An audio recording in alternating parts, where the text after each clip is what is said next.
예, 히브리서 11장 8절부터 22절에 나오는 아브라함과 이삭과 야곱의 믿음을 논하기 전에 전번 시간에 불순종 이후에 아담의 트라우마와 노아의 트라우마의 차이점을 말씀드렸는데요. 이 차제에 우리가 이 불순종 이전에 아담의 영적 상태를 좀 이해해야 할 필요가 있습니다. 그래서 오늘 제목이 불순종 이전의 아담의 영적 상태는 어린 싹의 형태였다 라는 제목으로 은혜 받고자 합니다. 창세기 2장 7절에 가시면 여호와 하나님이 흙으로 사람을 지으시고 라고 나옵니다. 그 흙으로 사람을 지으시고라는 말씀이 히브리문으로 사람, 남자라는 뜻입니다. 이게 고유명사가 아니고 일반 명사입니다. 영어로는 man. 하나님께서 아담을 성인으로 창조하셨습니다.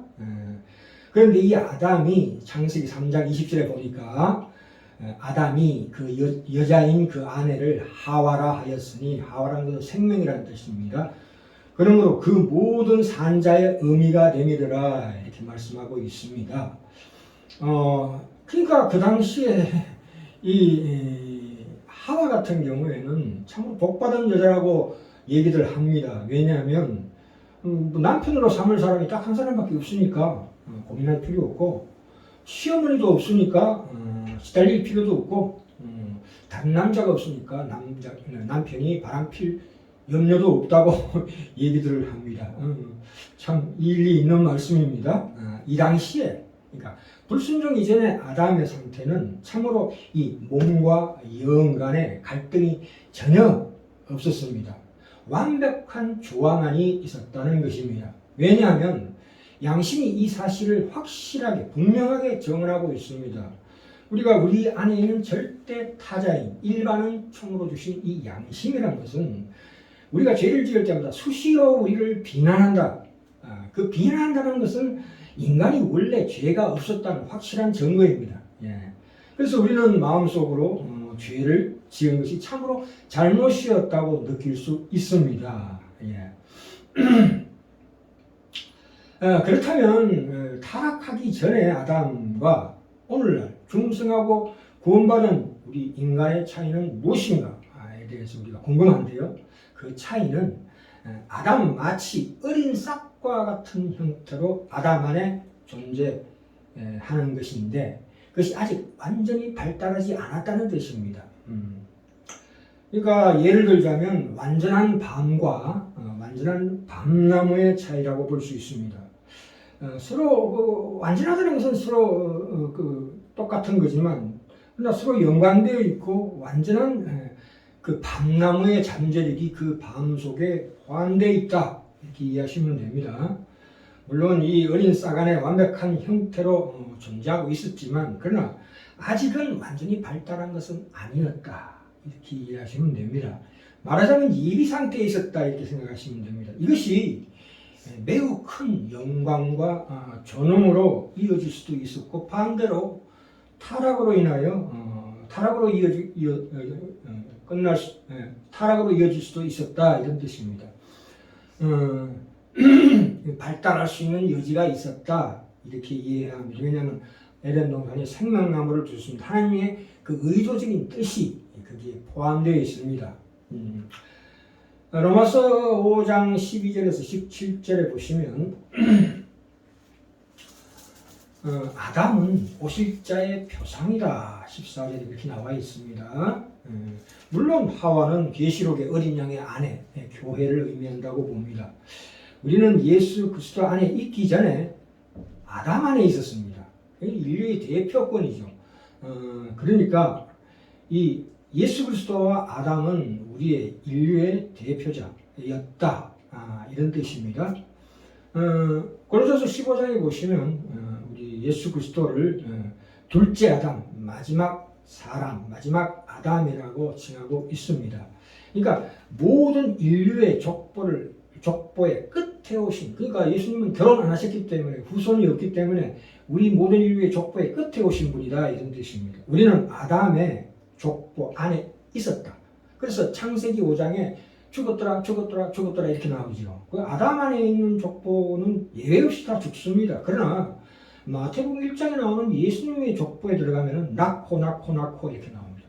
그러니까 창세기 5장은 죽음의 족보요, 마태복음 1장은 생명의 족보다. 그러니까 실패한 인류의 족보를 고치러 오신 예수 그리스도시다, 이런 말씀입니다. 우리가 아담 안에 있을 때는 각자의 어떤 됨됨이, 그 개인의 어떠하냐에 상관없이 다 죽습니다. 그러나 예수 그리스도의 족반에 들은 사람들은 그 개인이 어떻느냐에 상관없이 모두 다 어떻게 됩니까? 생명 가운데 있다. 그 차이를 만들어내는 것은 누가 대표자인가 하는 것에 있습니다. 그렇죠. 그래서 우리가 거룩하게 되었다. 이 거룩하다는 뜻은 깨끗하다는 뜻이 아니고 1차적으로는 우리가 아담 안에 있지 않고 하나님께 속한 자들이 되었다, 이런 뜻입니다. 예. 그래서 로마서 8장 19절에 모든 피조물이 고대하는 바는 하나님의 아들들이 나타나는 것이니 이렇게 말씀하고 있습니다. 자, 그러면 불순종 이전의 아담에게는, 아담이 말하자면 불순종 이전의 아담이 하나님께 순종했다는 것은, 그것은 죄가 들어오기 전인데, 그 상태는 우리가 본능이라고 얘기하셔야 됩니다. 본능으로 이해하셔야 됩니다. 본능적이고 자연적인 행위입니다. 우리가 본능이라는 게 무엇입니까? 배가 고프면 당연히 밥을 먹게 되는 것입니다. 그것을 우리가 순종이라고 얘기하진 않습니다. 네이처럴, 우리 제가 영어로 표현하면 네이처럴한, 자연인이었다 이 뜻이죠. 본능대로 하는 게 하나님께 순종된 거다. 그러니까 이것을 엄밀한 의미에서는 순종이라 볼 수가 없습니다. 그런데 예수 안에 있는 우리 인류는 어떻게 됩니까? 하나님의 요구를 따르기 원치 않는 우리 속에 있는 어떤 죄의 지배를 받는, 말하자면 그 죄를 따르고자 하는 육적인 본능을 거슬러서 하나님의 요구를 따르지 않는 자신의 의지를 순간순간 감지하면서도 하나님의 요구를 인격적으로 받아들여서 거절하지 않는 그 인격적인 결단이 있다는 것이 바로 이 영적인 예수 그리스도 안에 있는 자의 특징입니다. 우리가 그 당시에 아담의 불순종 이전의 아담의 상태를 우리가 어느 정도 추측할 수 있는데요. 그러니까 에덴 동산, 거기에는 우리가 지금 땅의 세계에 살면서 우리가 원하든 원치 않든 주어지는 어떤 심정적이고 정신적인 요소들, 예를 들자면 기쁨이나 슬픔, 고통과 즐거움, 불쾌하냐 유쾌하냐, 또는 어떤 보람과 가치 등 이런 소위 우리가 희노애락이라 얘기할 수 있는 이런 정신적인 복잡한 감정들이 아직 일어나지 않았을 때입니다.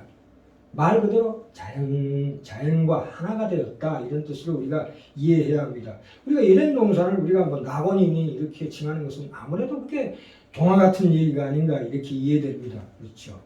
그러니까 우리가 결론적으로 여기서 우리가 성경의 이율배반적인 요소를 볼 수가 있는데요. 하나님과의 인격적인 관계라는 것은 사실은 그 창조하실 때에 그 속에 어린 싹으로 존재했었지만, 그러니까 창조 근원적이고 선언적인 요소였지만, 이 관계에서 오는 체험은 오히려, 인격적인 관계라는 것은 오히려 불순종 이후에 하나님과의 관계를 상실한 후부터 주어지고 있다고 해야 하기 때문입니다.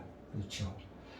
말하자면 상대를 인격으로 만날 수 있는 그 선험적인 카테고리는 이미 창조 때부터 이미 그 영혼 안에 어린 싹으로 주어져 있었으나, 그것을 현실적으로 누리고 실현하는 때는 오히려 타락 이전이 아니라 타락 이후로 보입니다. 그런데 이에 반해서 우리 예수 그리스도는, 우리 예수 그리스도의 영혼은 그렇지 않습니다. 왜냐하면 그는 우리와 같은 슬픔을 느꼈고 그 마음의 아픔에서 생기는 눈물도 흘리셨습니다. 그 요한복음 11장에 보시면 친구 나사로의 죽음 앞에서 통분위기가 있었습니다. 왜 통분위기가 있었을까요? 분명히 나사로를 내가 살려줄 거지만 어차피 또 죽을 거니까. 인간의 운명이라는 것은 반드시 죽게 되어 있다는 것에 대해서 예수도께서 말할 수 없는 통분히 여기심을 여기셨다 이 뜻입니다. 그러니까 예수님의 그 눈물과 고통과 통분히 여기셨다는 것은 자기 연민이 아닙니다.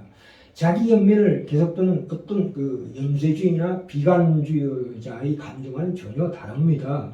특히 예수님께서 십자가의 죽음을 앞에 두고 그 견딜 수 없는 괴로움과 고통을 가졌습니다. 그러나 자신의 그 감정에 집착하지 않고 거기에 대해서 절망하거나 낙담하지 않고 하나님의 말씀, 말하자면 그의 의식을 향해서 뚜렷하게 들려오는 하나님의 강렬한 말씀을 그 심령 가운데, 영혼 가운데 감지하고 거기에 기꺼이 순종하셨다는데 참으로 큰 특징이 있는 것입니다. 예. 자, 우리가 고린도전서 15장 가볼까요? 15장에 가시면 자, 15장 45절부터 49절까지입니다. 자, 제가 읽겠습니다. 기록된 바 첫사람 아담은 산영이 되었다 한바 같이 마지막 아담은 살려주는 영이 되었나니. 그렇지요. 어디까지 말씀드린 것처럼 자, 46절이 굉장히 중요합니다. 그러나 먼저는 신령한 자가 아니요 육이 있는 자요 그 다음에 신령한 자 아니라. 우리가 이 말씀을 볼 때 이렇게 오해하시면 안 됩니다. 육체가 있느냐 없느냐로 따지는 것이 아닙니다. 여기 보시면